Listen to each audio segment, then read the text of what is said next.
家好，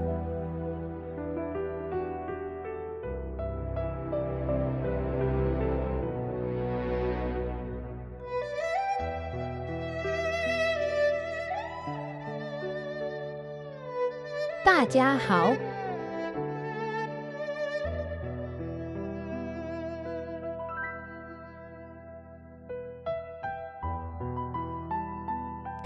大家好。大家 means everyone or everybody. 好 literally means good, but here it is used as part of the greeting hello. 大家好 means hello everyone.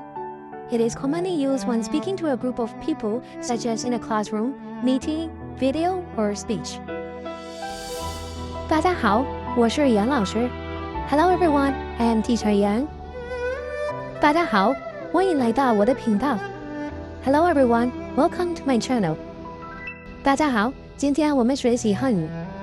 Hello everyone, today we're learning Chinese.